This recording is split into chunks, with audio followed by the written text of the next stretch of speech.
சங்கீதம் 46ஆம் அதிகாரம். தேவன் நமக்கு அடைக்கலமும் பெலனும், ஆபத்து காலத்தில் அனுகூலமான துணையுமானவர். ஆகையால் பூமி நிலைமாறினாலும், மலைகள் நடுச்சமுத்திரத்தில் சாய்ந்து போனாலும்,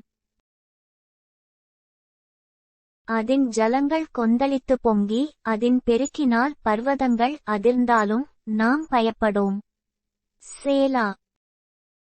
ஒரு நதியுண்டு, அதின் நீர்க்கால்கள் தேவனுடைய நகரத்தையும் உன்னதமானவர் வாசம்பண்ணும் பரிசுத்த ஸ்தலத்தையும் சந்தோஷிப்பிக்கும். தேவன் அதின் நடுவில் இருக்கிறார், அது அசையாது. அதிகாலையிலே தேவன் அதற்குச் சகாயம் பண்ணுவார். ஜாதிகள் கொந்தளித்தது, ராஜ்யங்கள் தத்தளித்தது. அவர் தமது சத்தத்தை முழங்க பண்ணினார், பூமி உருகிப் போயிற்று.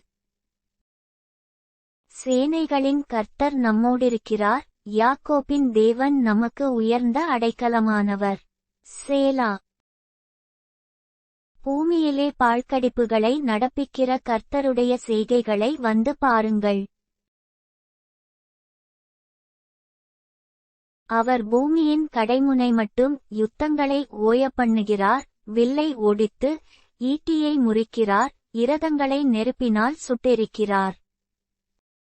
நீங்கள் அமர்ந்திருந்து நானே தேவனென்று அறிந்து கொள்ளுங்கள். ஜாதிகளுக்குள்ளே உயர்ந்திருப்பேன், பூமியிலே உயர்ந்திருப்பேன். சேனைகளின் கர்த்தர் நம்மோடிருக்கிறார், யாக்கோபின் தேவன் நமக்கு உயர்ந்த அடைக்கலமானவர். சேலா.